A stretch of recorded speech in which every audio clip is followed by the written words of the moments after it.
আসেন face to face টক করি বিষয়টা ফাইসালা করে ফেলি। দাদা টাকার কথা শুনবে।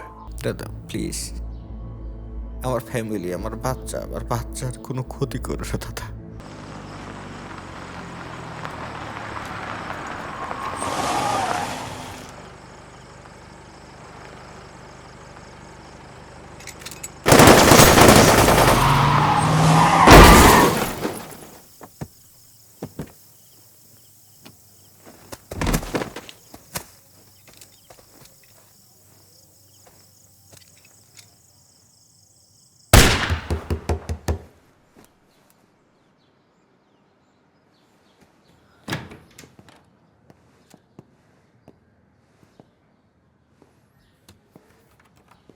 বসো।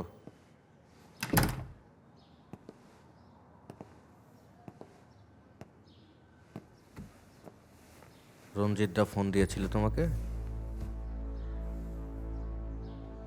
না, সেই ইন্ডিয়াতে দেখা হইলো, তারপর তোমার কথা হয়নি, ফোন দেয়নি? না। রঞ্জিত সিং সার্বেটা একটা মাল, সব কিছু হাতের কবজার মধ্যে রাখতে চায়। তার কথা মতো সব কিছু হতে হবে, এক চুল প্রায় এদিক ওদিক হওয়া যাবে না। ব্যবসা করলে মনে করো ওর সাথেই করতে হবে, কারো সাথে ব্যবসা করা যাবে না, জবের নিয়ম। জুনায়েদ খান ইন্ডিয়ার সবচাইতে বড় গোল্ড স্মাগলার।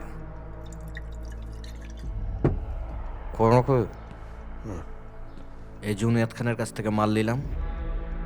রঞ্জিত সিং আমার সমস্ত মালের চালান ধ্বংস করে ফেলেছে, আমার লোকও মেরে ফেলেছে।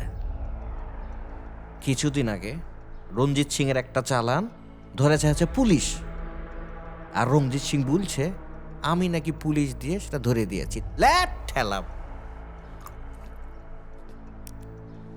আমি বারবার করে বলছি দাদা সামনাসামনি কথা বলি, সে বলছে ওই চালানের পুরো টাকা নাকি আমাকে দিতে হবে। আমি যতবার করে বলছি একটা সমস্যা হয়েছে, আসেন ফেস টু ফেস টক করি বিষয়টা ফাইসালা করে ফেলি। একই টেপ রেকর্ডার চালাচ্ছে, আগে নাকি টাকা তারপরে নাকি কথা।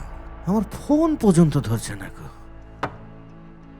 লিসান, রঞ্জিত সিং দাদা তো তোমাকে হেভি চয়েস করে, একটু আমার হয়ে বলো না। আমি কি বলবো? বলবা যে রবি ভাই বিষয়টা ফাইসালা করতে চাচ্ছে, সামনাসামনি ফেস টু ফেস। রঞ্জিত দা আমার কথা শুনবে না।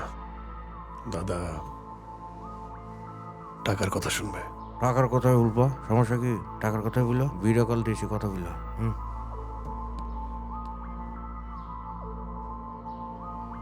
হ্যালো, কোন? দাদা আমি নিশান। আমার সামনে রবি ভাই আছে। এই তুই এই টিয়া কার সাথ কি করিস? হ্যাঁ,